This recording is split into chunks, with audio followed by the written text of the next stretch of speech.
I reached for the handle on my father's polished mahogany desk drawer and hesitated, listening for footsteps. The house breathed around me, silent and empty, as if holding its breath. How many nights had I dreamed of this moment? Sitting in the leather chair where my father had made his most important decisions, where he'd built our family legacy brick by digital brick. The drawer opened with a soft protest.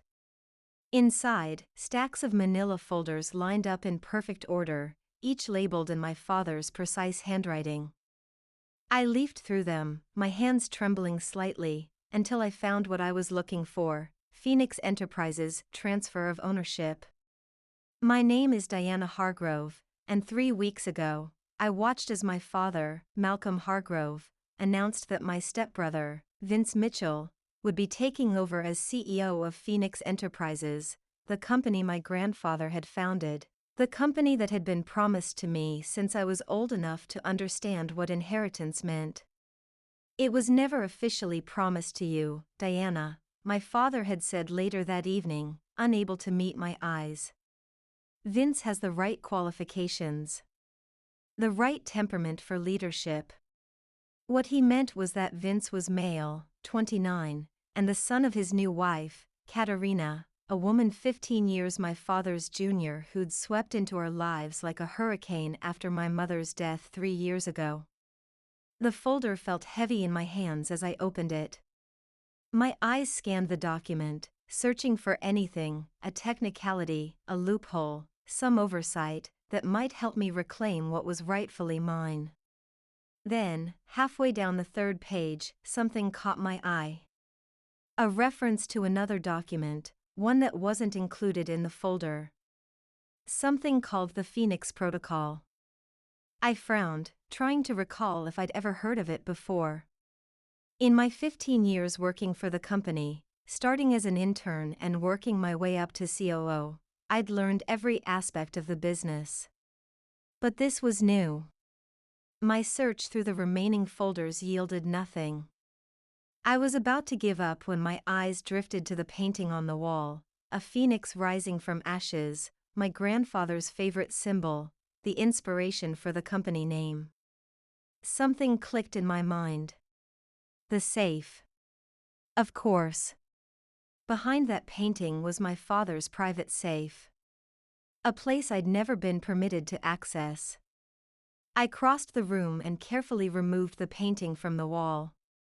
The safe was exactly where I'd expected, a sleek, modern contraption with a digital keypad. I stared at it, my heart sinking. I had no idea what the combination might be. Then I remembered something. Last Christmas, when everyone had had a little too much wine, my father had mentioned that he used important dates for his passwords. "Makes them easy to remember," he'd said with a wink. I tried my birthday first, September 15th, 1987. Nothing. My mother's birthday, April 22nd, 1956. Nothing. The company's founding date, June 30th, 1978. The safe beeped in protest. I stepped back, frustration building. Then another date came to mind, the day my grandfather died, the day my father took over the company, November 27, 2003. The safe clicked open. Inside were several documents, a small velvet pouch, and a sealed envelope labeled in my grandfather's handwriting, the Phoenix Protocol, to be opened upon change of leadership. My hands shook as I broke the seal. The document inside was dated 2 weeks before my grandfather died, notarized and witnessed by our family's longtime lawyer. As I read, my breath caught in my throat. In the event that leadership of Phoenix Enterprises passes from Malcolm Hargrove, the company and all its subsidiaries are to transfer with immediate effect to the designated blood descendant of the Hargrove line who has demonstrated commitment to the company through a minimum of 10 years of service. I read the paragraph 3 times, my pulse quickening. This wasn't just a preference or a suggestion.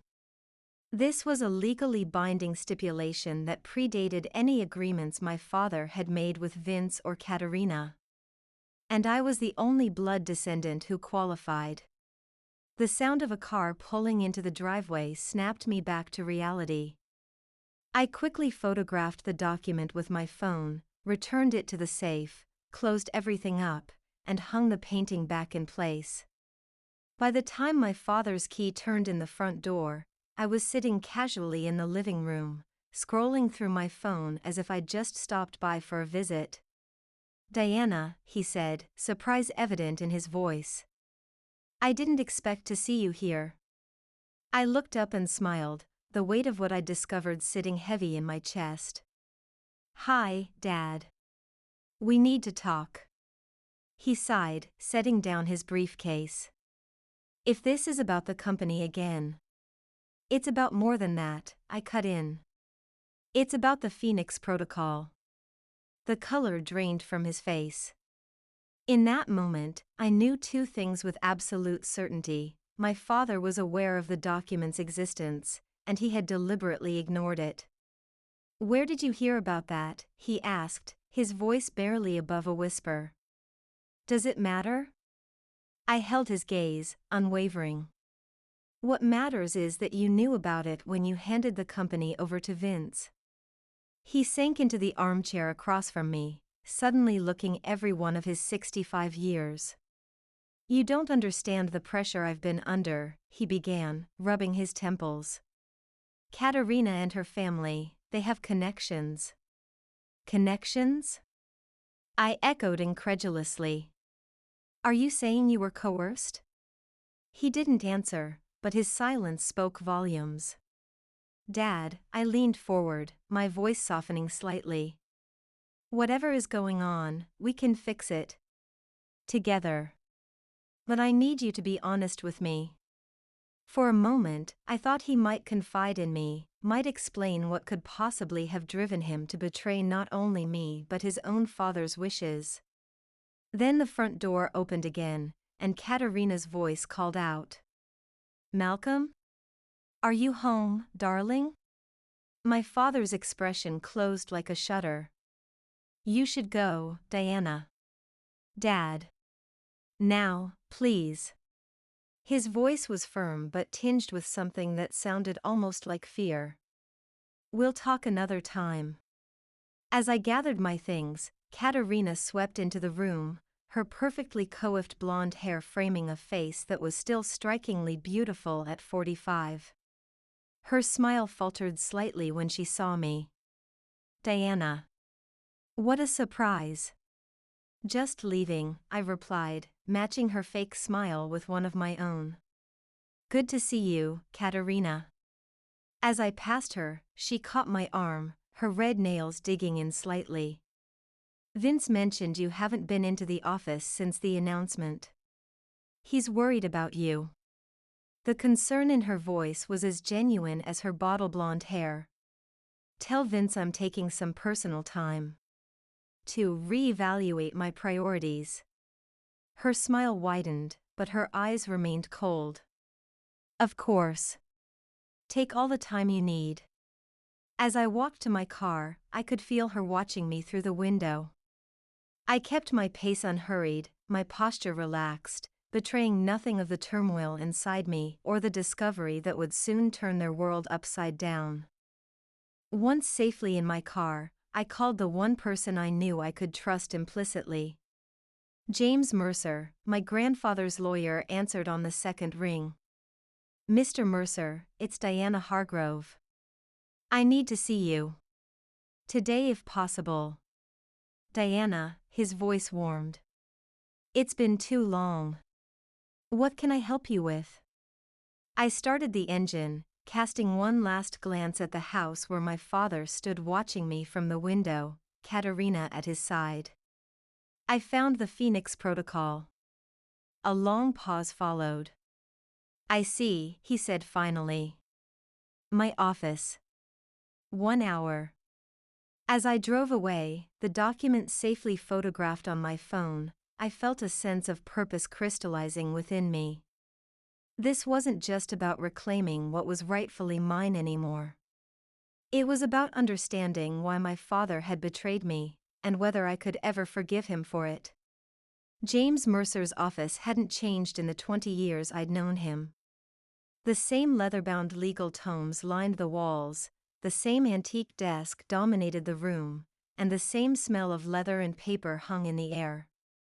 The man himself seemed remarkably unchanged as well, perhaps a little grayer at the temples, a few more lines around his eyes, but still possessing that aura of unflappable competence that had made him my grandfather's most trusted advisor.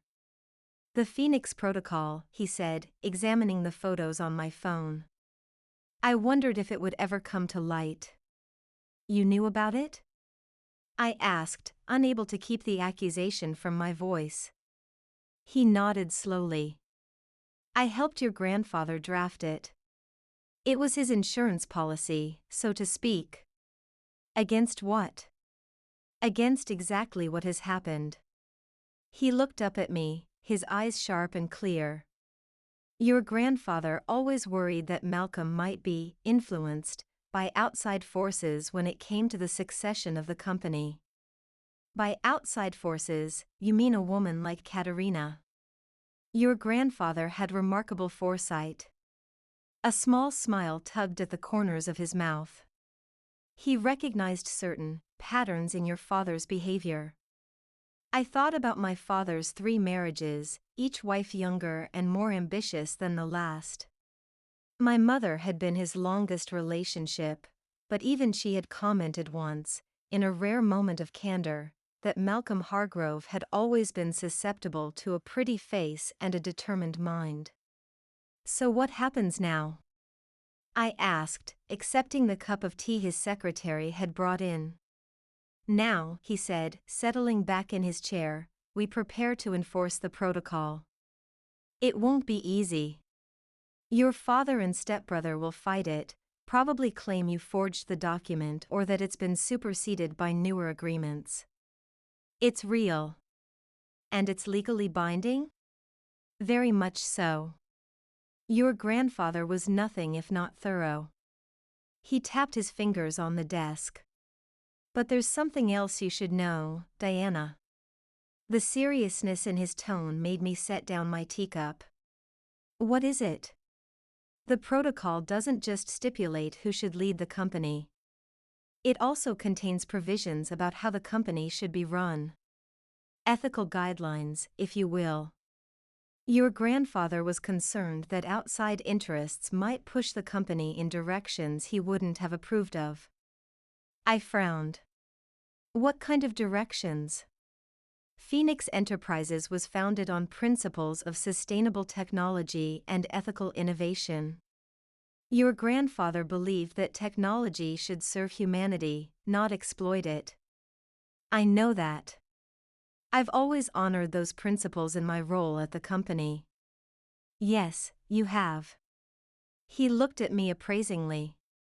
"But since your father announced Vince as the successor, there have been rumors of a major pivot in company strategy." My stomach tightened. "What kind of pivot?" "Military contracts. Surveillance technology. The kind of work your grandfather explicitly prohibited." "That's why they pushed me out," I whispered, the realization dawning. "I would have blocked those moves." "Precisely." He leaned forward. "Diana, this isn't just about your rightful place at the helm. It's about preserving the soul of Phoenix Enterprises. Your grandfather built that company to make the world better, not to profit from making it more dangerous." I sat in silence for a moment, absorbing this new information. The betrayal cut deeper now, not just personal, but ideological too. "What's our next step?" I asked finally. "We need the original document from the safe. Photos are helpful, but we need the real thing for court." "That won't be easy. My father and Katerina are on high alert now." "Perhaps. But we have one advantage they don't know about." He opened a drawer and pulled out a small leather-bound book. Your grandfather's journal. He kept meticulous notes of his concerns about potential succession issues. Including, he flipped to a marked page, detailed observations about Katerina Mitchell from when she first appeared in your father's life. I stared at the journal in shock. He knew her? Before my mother died? James nodded grimly. According to this, they met while your mother was undergoing cancer treatment. Katerina was a wellness consultant at the same facility. The implications made my blood run cold. Are you suggesting? I'm not suggesting anything, he said carefully. I'm simply providing you with the facts as your grandfather recorded them. What you do with this information is up to you.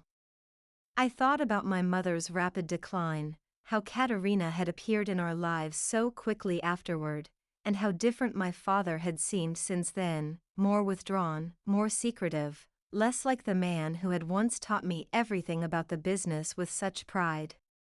I need time to think, I said, standing up. This is a lot to process. Of course. He rose as well, walking me to the door. But don't take too long, Diana. The board meeting to formally ratify Vince's appointment is next Friday. If we're going to act, it needs to be before then. As I left his office, my mind raced with possibilities and implications. I had started this journey seeking justice for myself, but now I was faced with something much larger, a conspiracy that might have begun even before my mother's death, one that threatened to corrupt everything my grandfather had built. I needed more information. And I knew exactly who to ask. My mother's sister, Aunt Elaine, still lived in the small coastal cottage where she'd moved after the funeral. She'd never approved of how quickly my father had remarried, and they'd had a falling out that had kept her away from family events ever since. I hadn't seen her in over 2 years. She opened the door before I could knock, as if she'd been waiting for me. I wondered when you'd come, she said, pulling me into a fierce hug. I've been watching the business news. That little snake's son getting your company. I was livid. It's good to see you too, Aunt Elaine, I said, smiling despite the circumstances. She ushered me inside, her cottage as charmingly cluttered as ever, shelves overflowing with books, walls covered in paintings, every surface holding some trinket or memento. I suppose you're finally ready to hear what I've been trying to tell you for 3 years, she said, putting a kettle on to boil. About Katerina? About all of it. She fixed me with a penetrating stare. Your mother didn't just die, Diana. She was helped along the way. I sank into a chair, my legs suddenly weak. What are you saying? I'm saying that Katerina Mitchell, or Katerina Viskoff, which was her name before she married and divorced her first rich husband, was more than just a wellness consultant at the treatment center. She was administering supplements to your mother. Supplements that weren't approved by the doctors. But, how do you know this? Because your mother told me. She set 2 mugs of tea on the table between us. She was suspicious from the start. This beautiful younger woman, suddenly taking such an interest in Malcolm, offering miraculous cures from Eastern Europe. Your mother wasn't a fool, Diana. She kept samples of everything Katerina gave her. Had them tested privately. And they contained compounds that counteracted her chemotherapy. Essentially, they were ensuring the treatment wouldn't work. The room seemed to tilt around me. Why didn't you tell me this before? I tried. You wouldn't listen. You were so focused on keeping the peace with your father, on protecting the company. She reached across the table and took my hand. And I couldn't prove it. The samples were sent to the lab under a pseudonym. By the time the results came back, your mother was gone, and Malcolm was already under Katerina's spell. I sat in stunned silence, trying to reconcile this horrifying new information with the woman who now lived in my childhood home, who sat at the head of the family table during holidays, who called my father darling in that slightly accented voice. Did Mom confront her? Or Dad? She tried to talk to Malcolm, but he dismissed her concerns as paranoia from the medications. Elaine's face darkened. After that, she focused on protecting you and the company. She knew she was dying. She reached out to your grandfather, who was already ill himself. That's when he created the protocol, I believe. This cast everything in a new light. The protocol wasn't just my grandfather's insurance policy against my father's poor judgment, it was my mother's final act of protection for me and for the company she had helped build alongside my father. What happened to the test results? The samples? Your mother had me hide them. She stood and walked to a painting on the wall, a watercolor of the family lake house where we'd spent summers when I was a child. She removed it, revealing a small wall safe. She knew that if anything happened to her, Katerina would make sure any evidence disappeared. From the safe, she withdrew a sealed evidence bag and a folder of lab reports. I've been waiting for you to be ready, she said, placing them on the table. To really see what's been happening. I stared at the items before me, physical proof of a betrayal so profound, so calculated, that it made me feel physically ill. We need to take this to the police, I said. Diana, Elaine's voice was gentle but firm. Think this through. These tests were done years ago, using samples that have an unclear chain of custody. It would be your word against theirs. And Katerina is very, very careful. So what, we do nothing. Let her get away with, I couldn't even say it. No. We use it strategically. Elaine's eyes glinted with a hardness I'd never seen before. You want the company back? This is leverage. Dangerous leverage, but leverage nonetheless. I looked down at my hands, seeing my mother's slim fingers in my own. She had always taught me to be ethical, to take the high road. But she had also taught me to protect what matters most. I need to think, I said finally. Well, don't think too long. Elaine pushed the evidence bag and folder towards me. The board meeting is next Friday. You've got 6 days to decide who you really are, Diana Hargrove. Your mother's daughter? Or your father's? I left the cottage with the evidence and more questions than answers. As I drove back to my apartment, I found myself taking a detour, ending up at the cemetery where my mother and grandfather were buried. I stood between their graves, the evening breeze rustling through the nearby trees. What would you have me do? I whispered to the silent stones. How far is too far? No answer came except the distant call of a mourning dove and the certainty that grew within me, a certainty that I could not allow Katerina and Vince to twist Phoenix Enterprises into something my grandfather and mother would have despised. Decision made, I pulled out my phone and called James Mercer. I need a favor, I said when he answered. A big one. The next morning, I walked into Phoenix Enterprises for the first time since the succession announcement. The security guard did a double take as I badged in. Clearly, word of my extended personal time had made the rounds. Good morning, Ms. Hargrove, he recovered quickly. Good to have you back. Thank you, Frank. It's good to be back. The familiar energy of the building enveloped me as I made my way to the executive floor. Employees nodded respectfully as I passed, many looking surprised but pleased to see me. I had always been well liked within the company, respected for my work ethic and fair management style.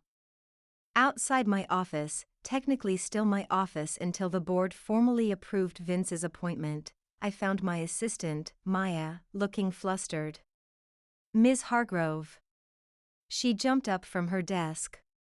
"We weren't expecting you. Mr. Mitchell has been using your office for meetings since he was announced as the new CEO." I finished for her, offering a reassuring smile. "It's all right, Maya." "Is he in there now?" "No, he's in a meeting with the potential military contractors on the third floor. He's not expected back until after lunch." "Perfect. I just need to collect some personal items." I gestured to the box I was carrying. "Photographs, mementos, you know." "Of course." She hesitated. "Would you like me to help?" "No need. This shouldn't take long." I paused. "Actually, Maya, could you do me a favor?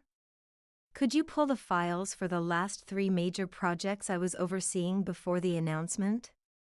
I'd like to make sure everything was properly transitioned."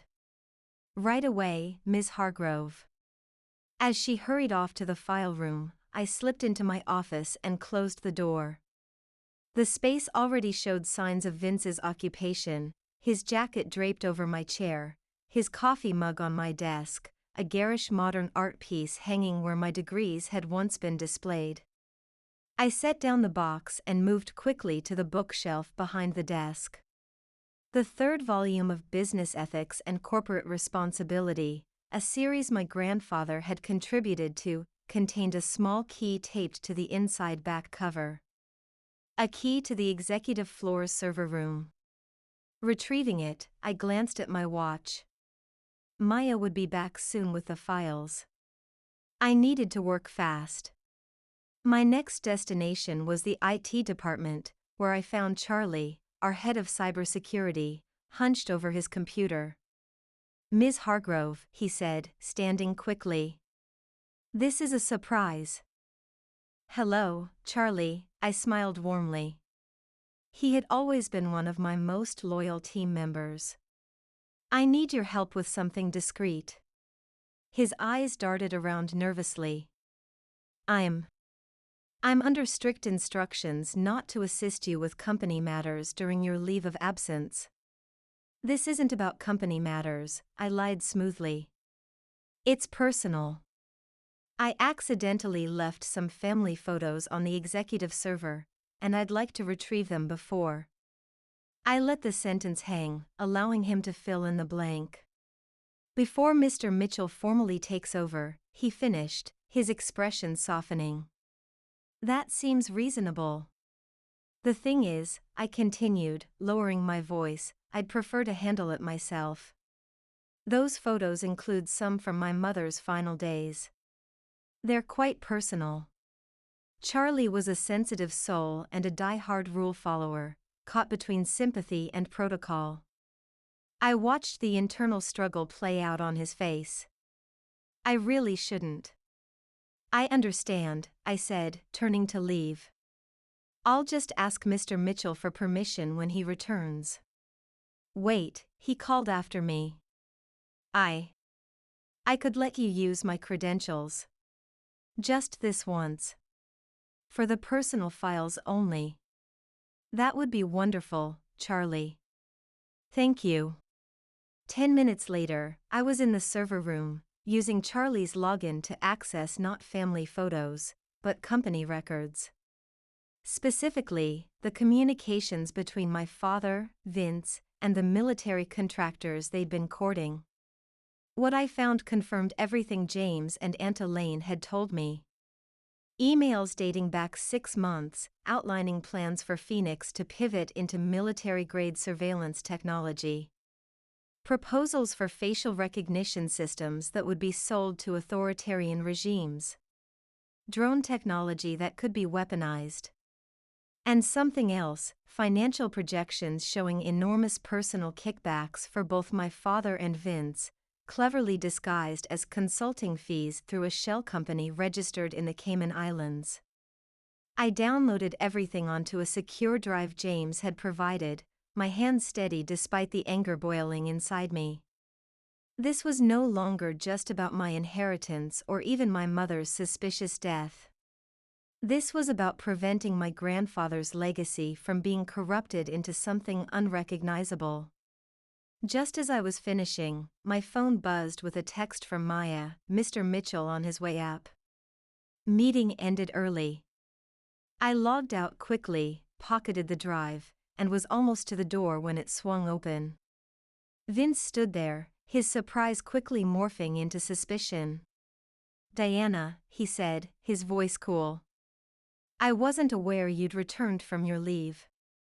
Vince Mitchell was 39, tall and conventionally handsome in an unremarkable way, with the kind of confidence that came from a lifetime of doors being opened for him.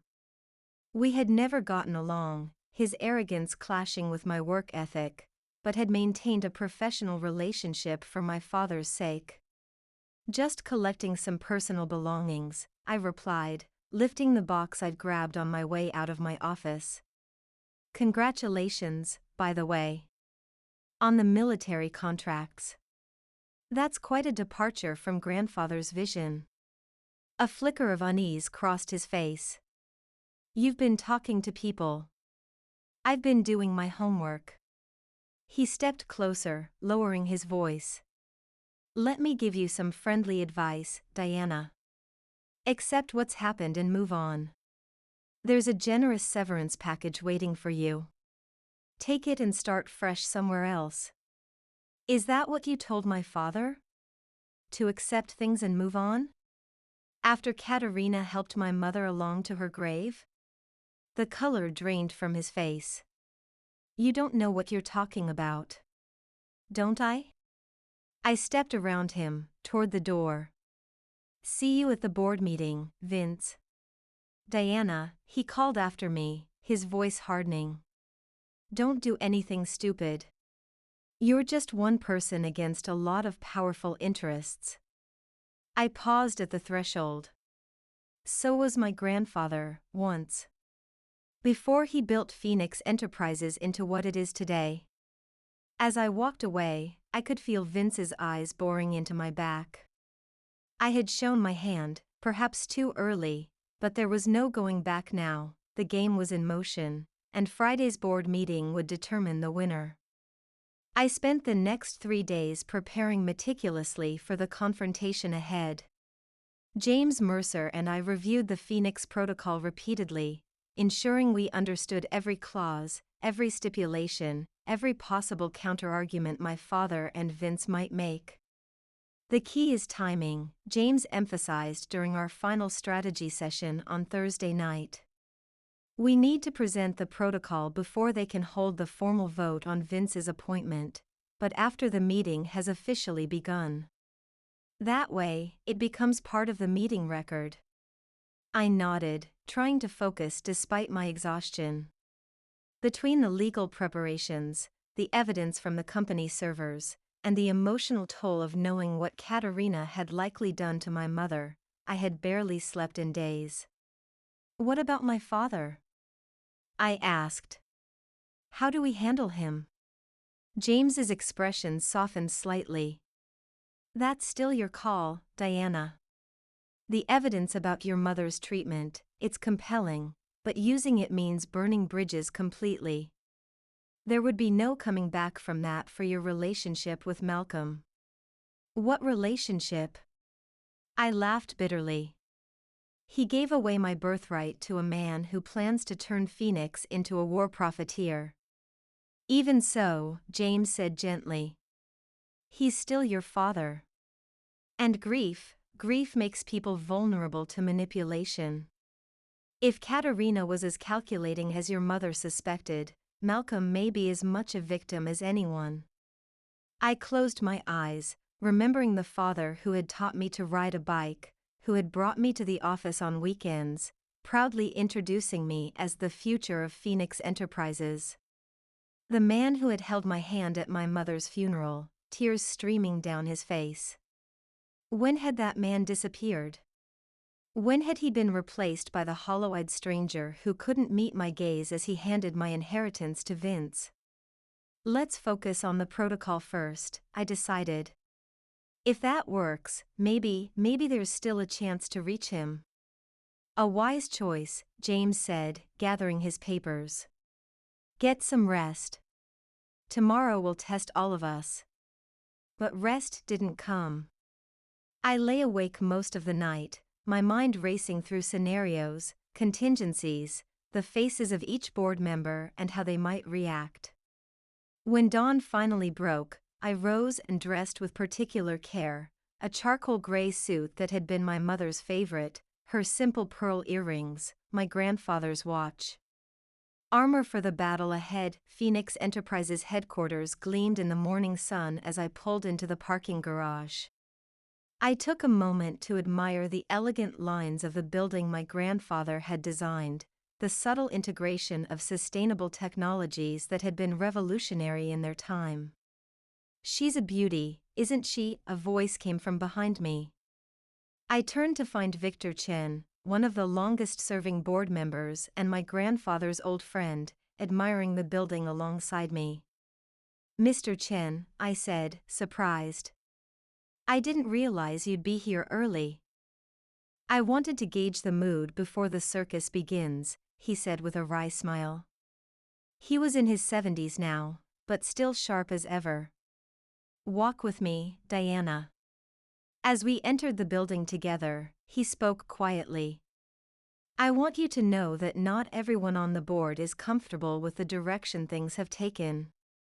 Your grandfather wouldn't have approved of these military contracts. Then why didn't anyone speak up when my father announced Vince as the successor? Victor sighed. Malcolm made a compelling case about modernizing the company, expanding into new markets. It was only afterward that some of us realized what those new markets actually entailed. He paused as we entered the elevator. And there have been pressures. Subtly applied, but pressures nonetheless. From Katerina? His eyebrows rose slightly. You're more aware than I realized. I've had something of a crash course these past few days, I replied grimly. We reached the top floor, where the boardroom was located. Victor turned to me before the doors opened. Whatever you're planning, Diana, know that you have allies in that room. Not everyone has forgotten what Phoenix Enterprises truly stands for. With that cryptic reassurance, he strode out of the elevator, leaving me momentarily alone with my thoughts. I took a deep breath, checked that the Phoenix protocol was secure in my briefcase, and followed him. The boardroom was already half full when I arrived. Conversations quieted as I entered, surprised faces turning to watch my progress to an empty seat near the far end of the table. I nodded politely to each person I passed, noting who met my eyes and who looked away. My father and Katerina were the last to arrive, followed closely by Vince. Katerina faltered slightly when she saw me, but quickly recovered, her red lips curving into a practiced smile. Diana, she purred. How unexpected. I thought you were still taking personal time. I wouldn't miss this meeting for the world, I replied with equal sweetness. It's a historic day for Phoenix Enterprises, after all. My father avoided my gaze entirely, taking his seat at the head of the table and calling the meeting to order with uncharacteristic haste. We have a full agenda today, he began, but the primary order of business is to formalize Vincent Mitchell's appointment as CEO of Phoenix Enterprises, effective immediately upon board approval. Murmurs of assent rippled around the table. I caught Victor Chen's eye, and he gave me an almost imperceptible nod. Before we move to a vote, my father continued, are there any questions or concerns the board would like to address? This was my moment. I raised my hand. Yes, Diana? He couldn't avoid acknowledging me now. I stood, my heart pounding but my voice steady. I believe there's a matter of governance that needs to be addressed before any vote can take place. I withdrew the Phoenix Protocol from my briefcase. Specifically, the matter of the Phoenix Protocol, established by founder Harrison Hargrove and legally binding on all succession decisions regarding Phoenix Enterprises. The room went utterly silent. My father's face paled, while Vince leaned forward, whispering urgently to Katerina. "I have copies for everyone," I continued, passing the document to Victor, who began distributing it around the table. "As you'll see, the protocol explicitly states that leadership of Phoenix Enterprises must pass to a blood descendant of the Hargrove line with a minimum of 10 years of service to the company." Board members flipped through the pages, expressions ranging from confusion to growing comprehension. "This document appears to be in order," said Patricia Wells, our chief legal officer, after a careful examination. "Notarized, witnessed, properly executed." "When was this created?" "2 weeks before my grandfather's death," I replied. "It was placed in my father's care, with the explicit instruction that it be honored during any leadership transition." All eyes turned to my father, who sat frozen, his knuckles white where they gripped the edge of the table. "Malcolm," Patricia said gently, "did you know about this document?" He didn't immediately answer, and in his hesitation, I saw confirmation of everything I had suspected. He had known. He had deliberately concealed it. "The document is outdated," Katerina cut in smoothly. Obviously, Harrison couldn't have anticipated the company's current needs or direction. The board has the authority to override such restrictions in the best interest of the company. Actually, James Mercer spoke up from where he stood by the door. "The protocol specifically anticipates and prohibits such an override."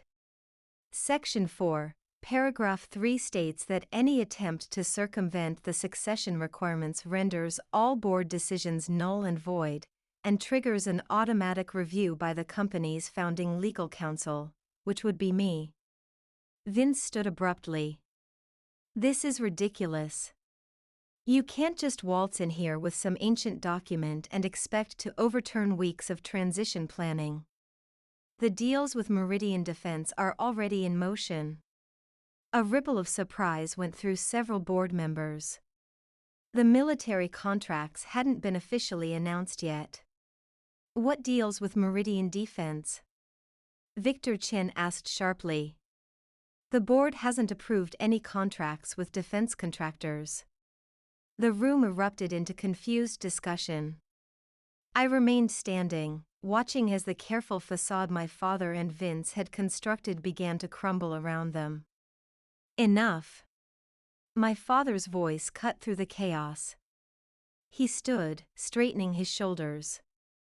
"The Phoenix Protocol is real. And yes, I was aware of it." A collective gasp swept the room. "Malcolm," Patricia said, her legal mind clearly processing the implications, "if you knowingly violated a binding succession protocol, that could constitute a breach of fiduciary duty." "It wasn't that simple," he protested weakly. "There were considerations." "What considerations could possibly justify ignoring your own father's legally binding wishes?" I asked, unable to keep the hurt from my voice. He looked at me directly for the first time, and what I saw in his eyes wasn't anger or defiance, but fear. "Diana," he said quietly, "you don't understand what's at stake here. They threatened our entire family." The boardroom fell silent, every eye fixed on my father as his composure crumbled completely. "Who threatened you?" I asked, my voice barely above a whisper. My father's eyes darted to Katerina, who had gone perfectly still. "Their associates have connections that reach far beyond business. When I hesitated about the Meridian deal, they made it clear what would happen to you if I didn't comply." Understanding washed over me like ice water. Not just greed, but fear had driven his betrayal. "Malcolm." Katerina hissed, but it was too late. Victor Chen stood, his authority filling the room. I believe we need to contact the authorities immediately. That won't be necessary, came a new voice from the doorway. A woman in a dark suit flashed a badge. FBI. We've been monitoring Meridian Defense and their coercion tactics for months. My father collapsed back into his chair, relief and despair mingling on his face. Diana, I wanted to tell you. I know, Dad, I said softly, crossing to stand beside him. I know now. As agents escorted a furious Katerina and stunned Vince from the room, James Mercer approached with the Phoenix Protocol in hand. The board still needs to vote on the rightful succession. Victor Chin looked around at the remaining board members. I believe we already know where this vote is headed. One by one, hands raised in my favor. My father's went up last, his eyes finally meeting mine with pride and profound regret. Later, in the quiet of what was now my office, my father and I sat across from each other, the weight of secrets finally lifting between us. I failed your mother, he whispered. And I failed you. I took his hand across the desk. We still have time to make this right. Outside the window, Phoenix Tower gleamed in the setting sun, a beacon of what had been, and what could be again. The road ahead would be difficult, rebuilding trust with the board, redirecting the company back to my grandfather's vision. But as I looked at the portrait of my mother and grandfather on the wall, I knew I wouldn't be walking that road alone. Some legacies are worth fighting for, even when the battle comes from within your own family.